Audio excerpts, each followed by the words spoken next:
कल्पना कीजिए कि आप एक ऐसा पुल बना रहे हैं जहां स्टील और सीमेंट के जो भौतिक नियम है ना, वो इस बात पर निर्भर करते हैं कि उनका मूड कैसा है। हाँ, मूड पे निर्भर करते हैं। मतलब किसी दिन तो स्टील बहुत मजबूत होता है और किसी दिन बिना किसी चेतावनी के बस झुकने लगता है। सुनने में ये एकदम असंभव और भयानक सा इंजीनियरिंग प्रोजेक्ट लगता है ना। बिल्कुल, मतलब कोई भी ऐसा पुल नहीं बनाना चाहेगा। हाँ, लेकिन अगर हम थोड़ा गहराई से सोचें तो हमारे शिक्षक और जो शैक्षिक मनोवैज्ञानिक हैं वो हर दिन एग्जैक्टली यही काम करते हैं। सही कहा। क्योंकि जब हम इंसानी दिमाग और बाल मनोविज्ञान की दुनिया में कदम रखते हैं ना, तो वो जो 2 दूनी 4 वाला सटीक गणित होता है ना, वो बिल्कुल काम नहीं आता। बिल्कुल काम नहीं आता। देखिए, जब हम कोई मशीन बनाते हैं तो हमें पता होता है कि अच्छा कौन सा पुर्जा कहाँ फिट होगा, लेकिन इंसानी दिमाग कोई ऐसा हार्डवेयर तो है नहीं। बहुत सी चीजें जुड़ी हैं उससे। एग्जैक्टली। ये भावनाओं का, सामाजिक परिवेश का और व्यक्तिगत क्षमताओं का एक बहुत ही जटिल जाल है। और इसीलिए मनोविज्ञान में ये समझना सबसे मुश्किल है कि एक इंसान असल में सीखता कैसे है। सही बात है। और आज की हमारी इस गहन चर्चा का जो मुख्य उद्देश्य है वो इसी जटिलता की परतों को खोलना है। हमारे पास आज जो स्रोत हैं वो शिक्षा और बाल मनोविज्ञान के एकदम मूलभूत सिद्धांतों पर आधारित है, जो कि बहुत जरूरी हैं। हाँ, तो आज हम सिर्फ परिभाषाओं को रटेंगे नहीं, बल्कि समझेंगे कि ये काम कैसे करते हैं। और इस चर्चा को थोड़ा मजेदार बनाने के लिए हमने एक क्विज मास्टर फॉर्मेट चुना है। अच्छा, क्विज मास्टर, ये दिलचस्प लग रहा है ना? तो मैं बुनियादी सिद्धांतों से जुड़े कुछ बहुविकल्पीय सवाल यानी मल्टीपल चॉइस क्वेश्चन पढ़ूंगी, 4 विकल्प दूंगी, फिर 5 सेकंड का एक छोटा सा काउंटडाउन होगा। सस्पेंस बनाने के लिए। बिल्कुल। और फिर आप हमें सही जवाब बताकर 1 या 2 वाक्यों में उसका वैज्ञानिक कारण समझाएंगे। ठीक है, मैं बिल्कुल तैयार हूं। अक्सर हम इन बुनियादी सवालों को बहुत हल्के में ले लेते हैं, पर जब ऑप्शन सामने आते हैं ना, तब असली परीक्षा होती है। अब तो चलिए बिना किसी देरी के इस दिमागी कसरत की शुरुआत करते हैं। सबसे पहले इस पूरी शिक्षा व्यवस्था के केंद्र को समझते हैं। तो पहला सवाल ये रहा, सीखने की प्रक्रिया में सबसे महत्वपूर्ण क्या है? आपके विकल्प हैं ए शिक्षक, आपके विकल्प हैं बी विद्यार्थी, आपके विकल्प हैं सी पाठ्यपुस्तक, आपके विकल्प हैं डी परीक्षा, आपके विकल्प है तो 5, 4, 3, 2, 1। इसका सही जवाब है बी विद्यार्थी। देखिए, मनोवैज्ञानिक दृष्टिकोण से शिक्षण प्रक्रिया का केंद्र हमेशा विद्यार्थी ही होता है, क्योंकि शिक्षा प्रणाली का जो पूरा ढांचा है वो उसी के लिए काम करता है। विद्यार्थी। लेकिन अगर हम आज की इस प्रैक्टिकल दुनिया को देखें तो क्या ये जवाब थोड़ा किताबी या आदर्शवादी नहीं लगता? आप ऐसा क्यों कह रही हैं? मतलब हमारा पूरा सिस्टम तो ऐसा लगता है जैसे बस परीक्षा या सिलेबस के इर्द गिर्द घूम रहा है। अरबों रुपए की कोचिंग इंडस्ट्री चल रही है जो सिर्फ एग्जाम पास कराने पर फोकस करती है। तो फिर मनोवैज्ञानिक इतनी जिद क्यों करते हैं कि विद्यार्थी ही केंद्र है? ये एक बहुत ही जायज विरोधाभास है। मतलब आपने एकदम सही पॉइंट पकड़ा है ना? हाँ, व्यावहारिक दुनिया भले ही परीक्षा केंद्रित हो गई हो, लेकिन मनोविज्ञान ये साफ कहता है कि सीखने की जो प्रक्रिया है, यानी दिमाग के अंदर जो न्यूरॉन्स का जुड़ना है, वो तभी संभव है जब विद्यार्थी का मानसिक स्तर अनुकूल हो। अच्छा, इसे ऐसे समझिए, मान लीजिए आप दुनिया का सबसे बेहतरीन रेडियो स्टेशन चला रही हैं। ठीक है। आपके पास सबसे ज्ञानी ब्रॉडकास्टर हैं जो कि शिक्षक हो गया। हाँ। लेकिन अगर जो रिसीवर है यानी विद्यार्थी वो सही फ्रीक्वेंसी पर ट्यून ही नहीं है तो क्या होगा? तो सारा ब्रॉडकास्ट बेकार जाएगा, शोर ही सुनाई देगा। एग्जैक्टली, सारा प्रसारण बेकार। अगर विद्यार्थी केंद्र में नहीं है तो सीखना होता ही नहीं है, बस जानकारी थोपी जाती है। अरे वाह, ये रेडियो वाला रूपक तो बहुत ही सटीक था। मतलब सिस्टम भले ही एग्जाम को सेंटर मान ले, लेकिन बायोलॉजिकल सच्चाई यही है कि बिना विद्यार्थी के ट्यून इन हुए कुछ नहीं हो सकता। बिल्कुल। तो इसी से हमारा दूसरा सवाल भी जोड़ता है। बताइए। जब विद्यार्थी केंद्र में है तो शिक्षा का असली लक्ष्य क्या होना चाहिए? सवाल है, बाल केंद्रित शिक्षा का मुख्य उद्देश्य क्या है? ए रटाना, बी परीक्षा पास कराना, सी बच्चे का सर्वांगीण विकास, डी अनुशासन। समय शुरू होता है अब 5, 4, 3, 2, 1। इसका वैज्ञानिक रूप से सही जवाब है सी, बच्चे का सर्वांगीण विकास। बाल केंद्रित दृष्टिकोण में हम केवल किताबी ज्ञान पर नहीं बल्कि बच्चे के समग्र या कह लें होलिस्टिक डेवलपमेंट पर जोर देते हैं। Holistic development. देखिए, ये जो शब्द है ना, सर्वांगीण विकास, आजकल ये एक तरह का कॉर्पोरेट बज़वर्ड बन गया है। हाँ, हर जगह सुनाई देता है। बिल्कुल। हर स्कूल के ब्रोशर पर बड़ा बड़ा छपा होता है। लेकिन जमीनी स्तर पर इसका असल में क्या मतलब है? मतलब अगर एक बच्चा मैथ्स में एकदम जीनियस है, लेकिन उसे 4 लोगों से बात करने में पसीने छूटते हैं, घबराहट होती है, तो क्या हमारी शिक्षा फेल हो गई? क्या स्कूल को ही सब कुछ सिखाना पड़ेगा? देखिए, मनोविज्ञान के अनुसार हाँ, अच्छा, क्योंकि इंसान कोई पेन ड्राइव या याद रखने वाली मशीन तो है नहीं। सही बात है। सर्वांगीण विकास का सीधा सा अर्थ है संज्ञानात्मक यानी कॉग्निटिव, शारीरिक और भावनात्मक पहलुओं का एक साथ विकास। अगर वो मैथ्स में जीनियस है लेकिन सामाजिक परिस्थितियों में अपनी भावनाओं को हैंडल नहीं कर पाता, तो वो घबरा जाएगा। बिल्कुल, वो वास्तविक जीवन की जो जटिलताएं हैं उनमें टूट सकता है। बाल केंद्रित शिक्षा इस बात को मानती है कि बच्चा एक संपूर्ण इकाई है। आप सिर्फ उसके दिमाग के एक हिस्से की ट्रेनिंग करके बाकी को नजरअंदाज नहीं कर सकते। ये नजरिया तो शिक्षा की पूरी जिम्मेदारी को ही बदल देता है। बिल्कुल बदल देता है। मतलब हमें सिर्फ एक मशीन की तरह काम करने वाला छात्र नहीं बल्कि एक संतुलित इंसान बनाना है। एग्जैक्टली। चलिए, अब इस विकास की प्रक्रिया के सबसे बेसिक पॉइंट पर आते हैं, यानी सीखना। तीसरा सवाल दिखने में बहुत सीधा है लेकिन है बहुत गहरा। सवाल है, सीखना या लर्निंग असल में क्या है? ए, केवल याद करना। बी, व्यवहार में स्थायी परिवर्तन। सी, परीक्षा देना। डी, पढ़ाना। सोचिए। 5, 4, 3, 2, 1। मनोविज्ञान की भाषा में इसका सही जवाब है बी, व्यवहार में स्थायी परिवर्तन। यानी किसी भी अनुभव के कारण आपके व्यवहार में जो एक पक्का और परमानेंट बदलाव आता है वही असली लर्निंग है। 1 मिनट, मुझे इस परिभाषा के स्थायी परिवर्तन वाले हिस्से पर थोड़ी सी आपत्ति है। अच्छा, कैसी आपत्ति? मान लीजिए मैंने कोई बुरी आदत सीख ली। ठीक है। और फिर कुछ सालों बाद मैंने बहुत कोशिश की और उस आदत को पूरी तरह छोड़ दिया, तो वो स्थायी तो नहीं हुई ना? तो क्या वो लर्निंग नहीं थी? या मान लीजिए मैंने किसी हिस्ट्री टेस्ट के लिए 100 तारीखें रट लीं और एग्जाम के अगले दिन सब भूल गईं, तो क्या मैंने कुछ सीखा नहीं? ये एक बहुत ही बेहतरीन सवाल है। देखिए, जब मनोवैज्ञानिक स्थायी या परमानेंट शब्द का इस्तेमाल करते हैं ना, तो उनका मतलब ये नहीं है कि वो पत्थर की लकीर हो गई। अच्छा, तो फिर क्या मतलब है? उनका मतलब है एक ऐसा बदलाव जो क्षणिक या टेम्पररी नहीं है।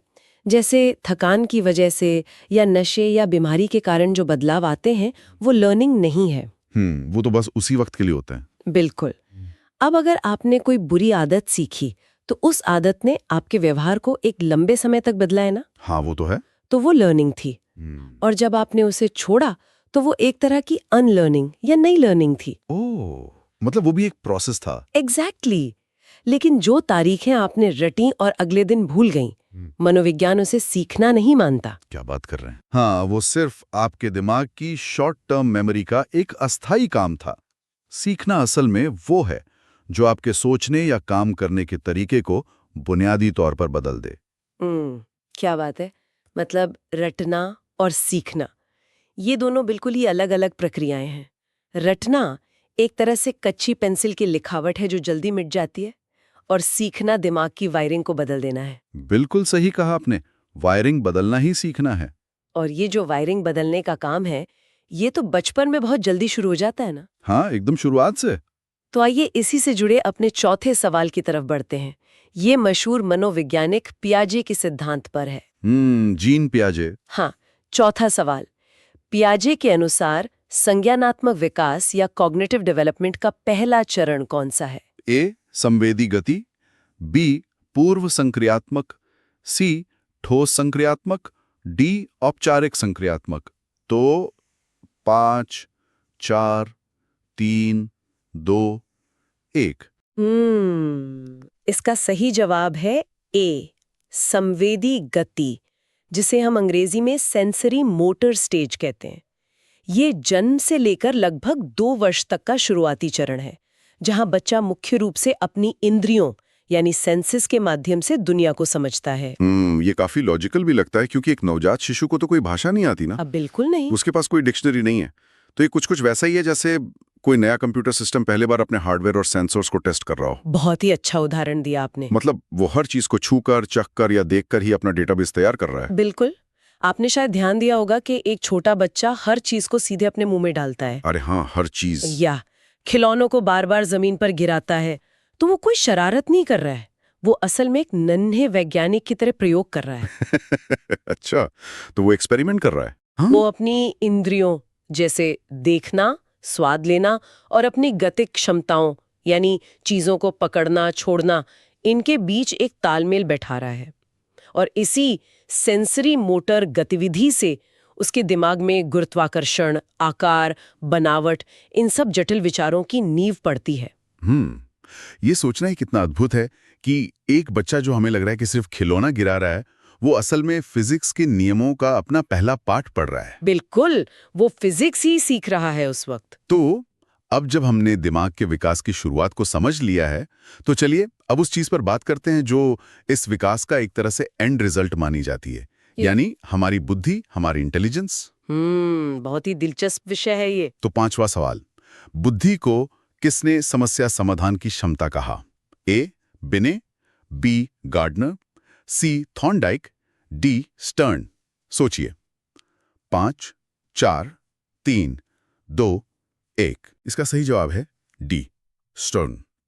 विलियम स्टर्न के अनुसार बुद्धि या इंटेलिजेंस कोई रटा हुआ ज्ञान नहीं है, बल्कि किसी भी नई या कठिन परिस्थिति में समस्या को सुलझाने की जो क्षमता है ना, जिसे प्रॉब्लम सॉल्विंग एबिलिटी कहते हैं, उसी का दूसरा नाम बुद्धि है। एक मिनट, ये परिभाषा तो हमारे समाज के उस पूरे नजरिए पे ही एक सीधा प्रहार है जो ये मानता है कि जो सबसे ज्यादा किताबें पढ़ता है वही सबसे बुद्धिमान है। बिल्कुल। मतलब अगर हम स्टर्न की बात माने तो कोई इंसान पूरी की पूरी डिक्शनरी या विश्वकोश रटकर भी एक तरह से मूर्ख हो सकता है अगर वो असल जिंदगी की कोई समस्या नहीं सुलझा सकता। 100% सही बात है। देखिए, जानकारी का होना और उस जानकारी का इस्तेमाल करके किसी नई चुनौती का सामना करना, ये तो बिल्कुल अलग अलग बातें हैं। स्टर्न का सीधा सा तर्क यह था कि जब परिस्थितियां बदलती हैं, जब कोई ऐसा संकट आता है जो आपने पहले कभी नहीं देखा, तब आपका दिमाग कैसे रिएक्ट करता है? क्या वो ब्लैंक हो जाता है या कुछ सोच पाता है? एग्जैक्टली। क्या वो पुराने रटे हुए तरीकों पर अटका रहता है या कोई नया रास्ता निकाल लेता है? और जो दिमाग नया रास्ता खोज ले, असल में वही बुद्धिमान है। तो अगर बुद्धि इतनी डायनामिक और प्रॉब्लम सॉल्व करने वाली चीज है, तो इसे मापा कैसे जाए? ये एक बड़ा सवाल रहा है हमेशा से, है ना? मतलब हम लंबाई को इंच में नाप लेते हैं, वजन को किलो में। तो बुद्धि को मापने के लिए मनोविज्ञान ने क्या तरीका निकाला? यही हमारा छठा सवाल है। चलिए देखते हैं। छठा सवाल, IQ का सूत्र क्या है? A MA × 100, B CA × 100, C MA + CA, D MA CA। दिमाग लगाइए। 5, 4, 3, 2, 1। इसका सही जवाब है A MA × 100। IQ यानी इंटेलिजेंस कोशेंट निकालने के लिए किसी व्यक्ति की मानसिक आयु, जिसे मेंटल एज MA कहते हैं, उसको उसकी वास्तविक आयु या क्रोनोलॉजिकल एज CA से भाग दिया जाता है और फिर 100 से गुणा किया जाता है। मानसिक आयु और वास्तविक आयु का अनुपात? मैं यहाँ थोड़ा क्रिटिकल होके पूछना चाहूंगी। बिल्कुल पूछिए। मान लीजिए एक 10 साल का बच्चा है और वो 12 साल के बच्चे वाले सवाल हल कर लेता है, तो उसकी मानसिक आयु 12 मान ली गई और उसका IQ ज्यादा हो गया। ये गणित बच्चों तक तो एकदम ठीक लगता है, लेकिन क्या एक 40 साल के इंसान और 42 साल के इंसान की मानसिक आयु में सच में कोई ऐसा फर्क होता है जिसे हम इस फॉर्मूले से नाप सकें? क्या ये इंसानी जटिलता को सिर्फ एक नंबर या भिन्न में समेटने की जबरदस्ती नहीं है? देखिए, आपकी ये आलोचना बिल्कुल सटीक है और आपको बताऊं, आधुनिक मनोविज्ञान भी यही मानता है। अच्छा। हाँ, ये सूत्र जब पहली बार आया था ना, तब इसका मुख्य उद्देश्य सिर्फ स्कूली बच्चों की क्षमताओं को मापना था, ताकि जो कमजोर बच्चे हैं उनकी मदद की जा सके, क्योंकि बच्चों में हर साल मानसिक विकास एकदम स्पष्ट रूप से दिखाई देता है। हाँ, एक 5 साल और 7 साल के बच्चे में बहुत फर्क होता। बिल्कुल। लेकिन वयस्कों में आकर ये फॉर्मूला लड़खड़ाने लगता है, क्योंकि 18 या 20 साल की उम्र के बाद हमारी जो मानसिक आयु है वो उस तरह से नहीं बढ़ती जैसे हमारा शरीर बढ़ रहा है। सही बात है। इसीलिए आज के समय में आईक्यू टेस्ट बहुत ज्यादा रिफाइंड या परिष्कृत हो गए हैं, और कई मनोवैज्ञानिक तो अब ये मानते ही नहीं कि सिर्फ एक गणितीय संख्या किसी इंसान की पूरी क्षमता को दर्शा सकती है। और मुझे लगता है कि इसी कमी को पूरा करने के लिए हमारा अगला सिद्धांत सामने आया। शायद आप गार्डनर की बात कर रही हैं। बिल्कुल। अगर आईक्यू सूत्र हमें एक बॉक्स में बंद कर देता है तो ये सिद्धांत हमें उस बॉक्स से बाहर निकालता है। बहुबुद्धि सिद्धांत या मल्टीपल इंटेलिजेंस थियोरी किसने दिया? ए पियाजे, बी गार्डनर, सी बीने, डी स्किनर। सोचिए। 5 4 3 2 1। सही जवाब है बी गार्डनर। हार्वर्ड गार्डनर की ये जो मल्टीपल इंटेलिजेंस थ्योरी है, ये साबित करती है कि इंसानी बुद्धि कोई एक इकलौती इकाई नहीं है जिसे आप बस एक आईक्यू सूत्र से नाप लें, बल्कि ये कई अलग अलग प्रकार की होती है। ये तो उन सभी लोगों के लिए एक बहुत बड़ी राहत की बात है जिन्हें स्कूल में हमेशा कमजोर मान लिया जाता है, सिर्फ इसलिए क्योंकि वे मैथ्स या साइंस में अच्छे नहीं होते। बिल्कुल। तो गार्डनर असल में कह क्या रहे हैं? क्या हर इंसान किसी न किसी रूप में जीनियस है? गार्डनर का तर्क ये है कि हमारा दिमाग अलग अलग डोमेन में काम करता है। देखिए, जो हमारे पारंपरिक स्कूल हैं वो सिर्फ भाषाई बुद्धि यानी लिंग्विस्टिक और तार्किक गणितीय बुद्धि को ही सफलता का पैमाना मानते हैं। हाँ, जिसके अच्छे नंबर आए वो होशियार। एग्जैक्टली। लेकिन गार्डनर कहते हैं कि एक महान संगीतकार के पास म्यूजिकल इंटेलिजेंस होती है। एक बेहतरीन एथलीट या डांसर के पास शारीरिक गतिक बुद्धि होती है, जो कि किसी गणितज्ञ के दिमाग से कम नहीं है। और जो व्यक्ति लोगों की भावनाओं को बहुत अच्छे से समझता है, उसमें इंटरपर्सनल इंटेलिजेंस बहुत अधिक होती है। अरे वाह! तो गार्डनर ने किया क्या? उन्होंने बुद्धि को एक संकरी सीढ़ी से हटाकर एक खुले आसमान में बदल दिया, जहां अलग अलग तरह के सितारे अपनी अपनी जगह चमक सकते हैं। ये तो शिक्षा को देखने का नजरिया ही पूरी तरह बदल देता है। बिल्कुल। तो अब तक हमने बुद्धि के प्रकार और उसे मापने के तरीके तो समझ लिए, लेकिन बुद्धि चाहे जिस भी प्रकार की हो, उसे नई चीजें तो सीखनी ही पड़ती हैं, है ना? हाँ, लर्निंग तो जीवन भर चलती है। तो आइए अब सीखने या अधिगम के नियमों की गहराई में चलते हैं। मनोविज्ञान में अधिगम का नियम या लॉज ऑफ लर्निंग किसने दिया? ए स्किनर, बी पावलोव, सी थॉर्नडाइक, डी कोहलर। तो 5 4 3 2 1। इसका सही जवाब है सी, थॉर्नडाइक। थॉर्नडाइक ने सीखने के बुनियादी नियम दिए हैं, जिनमें मुख्य रूप से 3 शामिल हैं: प्रभाव का नियम यानी लॉ ऑफ इफेक्ट, अभ्यास का नियम यानी लॉ ऑफ एक्सरसाइज, और तत्परता का नियम यानी लॉ ऑफ रेडीनेस। इन तीनों नियमों के नाम तो बहुत भारी भरकम लग रहे हैं। सुनने में लगते हैं, हाँ। लेकिन अगर हम इन्हें रोजमर्रा की जिंदगी से जोड़ें तो मेरे मन में एक सवाल आ रहा है। पूछिए। ये जो तत्परता का नियम या रेडीनेस है, हाँ। क्या इसका मतलब सिर्फ ये है कि बच्चा पढ़ना चाहता है? मतलब क्या ये सिर्फ मोटिवेशन की बात हो रही है? और ये प्रभाव का नियम क्या है? क्या हम इंसानों को भी चूहों या कबूतरों की तरह ट्रेनिंग देने की बात कर रहे हैं? ये तुलना बहुत दिलचस्प है। देखिए, जो तत्परता या रेडीनेस है ना, वो सिर्फ इच्छा शक्ति या मोटिवेशन नहीं है। तो और क्या है? इसको मतलब न्यूरोलॉजिकल तत्परता से भी है। मतलब अगर एक 5 साल के बच्चे का दिमाग अभी अमूर्त या एब्स्ट्रैक्ट गणित समझने के लिए जैविक रूप से तैयारी नहीं है, तो आप उसे कितना भी मोटिवेट कर लें, वो नहीं सीख पाएगा। अच्छा, तो ब्रेन का तैयार होना भी जरूरी है। बिल्कुल। और रही बात प्रभाव के नियम की, तो वो ये है कि अगर किसी काम का परिणाम हमारे लिए सुखद होता है, संतोषजनक होता है, तो हमारा दिमाग उस व्यवहार को दोहराना चाहता है। ये कोई जानवरों की ट्रेनिंग नहीं है, ये असल में इंसानी दिमाग का डोपामाइन सिस्टम है। अगर आप कोई मुश्किल सवाल हल करती हैं और आपको खुशी मिलती है या टीचर से तारीफ मिलती है, तो वो और करने का मन करता है। एग्जैक्टली। वो ज्ञान आपके दिमाग में गहराई से बैठ जाता है। यानी हमारा दिमाग लगातार परिणामों का आकलन कर रहा है और उसी के हिसाब से अपनी आदतें बना रहा है। बिल्कुल सही। लेकिन क्या हम हमेशा ऐसे ही सीखते हैं? मेरा मतलब है, क्या हम मशीन की तरह सिर्फ अभ्यास और परिणामों से ही चलते हैं, या कोई और तरीका भी है? इसी से हमारा अगला सवाल भी जुड़ा है। हाँ, 9वां सवाल। मनोविज्ञान के अनुसार इनमें से सीखने का सिद्धांत कौन सा है? ए शास्त्रीय अनुबंधन, बी क्रियात्मक अनुबंधन, सी अंतर्दृष्टि, डी सभी।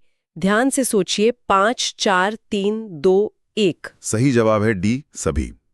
ये तीनों शास्त्रीय अनुबंधन यानी क्लासिकल कंडीशनिंग, क्रियात्मक अनुबंधन यानी ऑपरेंट कंडीशनिंग और अंतर्दृष्टि यानी इंसाइट, ये मनोविज्ञान में सीखने के अलग अलग लेकिन बेहद महत्वपूर्ण सिद्धांत हैं। ये मुझे थोड़ा उलझाने वाला लग रहा है। जैसे? देखिए, एक तरफ तो अनुबंधन या कंडीशनिंग है, जो एक तरह की आदत डालना हो गया, हाँ, है ना? हाँ। और दूसरी तरफ ये अंतर्दृष्टि या इंसाइट है, जिसका मतलब होता है अचानक से दिमाग की बत्ती जलना या किसी प्रॉब्लम का सॉल्यूशन एकाएक समझ में आ जाना। हाँ, बिल्कुल। तो ये इतने अलग अलग तरीके एक ही दिमाग में एक साथ कैसे काम करते हैं? तो ये क्योंकि इंसानी जिंदगी की जो चुनौतियां हैं वो अलग अलग होती हैं, इसलिए हमारा दिमाग भी कई अलग अलग गियर्स में काम करता है। अच्छा, गियर्स की तरह। हाँ, जब आप पहली बार साइकिल चलाना सीखते हैं या किसी गर्म चीज से तुरंत हाथ हटाते हैं तो वहां कंडीशनिंग काम आती है। वहां आपको सोचने का समय नहीं चाहिए होता है, बस एक ऑटोमेटिक प्रतिक्रिया चाहिए। वहां रिफ्लेक्स चाहिए। बिल्कुल। लेकिन जब आप किसी गणित की जटिल पहेली में फंसे होते हैं और अचानक नहाते समय या टहलते हुए आपको उसका समाधान मिल जाता है, वो जो यूरेका मोमेंट होता है। एग्जैक्टली, वो यूरेका पल, वही अंतर्दृष्टि या इंसाइट है। तो हमारा दिमाग परिस्थिति की जटिलता के आधार पर इन अलग अलग सिद्धांतों का इस्तेमाल करता है।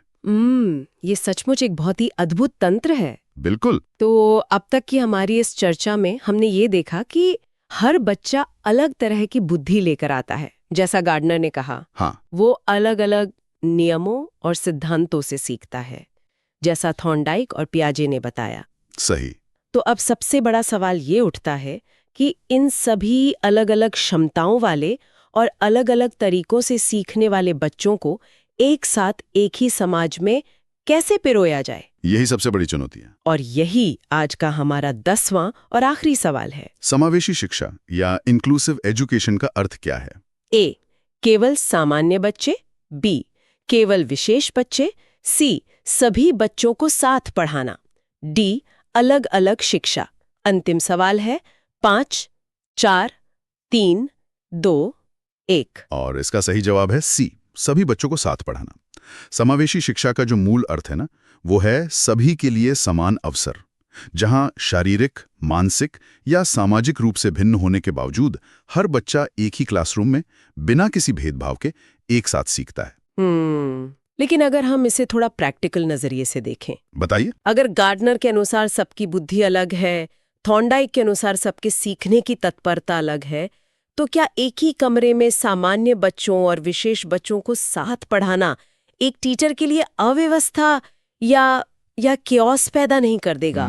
क्या अलग अलग क्षमता वालों के लिए अलग अलग कक्षाएं होना ज्यादा आसान नहीं है? देखिए, अलग करना आसान जरूर हो सकता है, लेकिन वो प्राकृतिक नहीं है। मतलब जब ये बच्चे स्कूल से बाहर निकलकर असली दुनिया में जाते हैं, तो क्या दुनिया उनकी क्षमताओं के आधार पर अलग अलग बटी होती है? नहीं, दुनिया तो सबके लिए एक ही है। बिल्कुल नहीं बटी होती।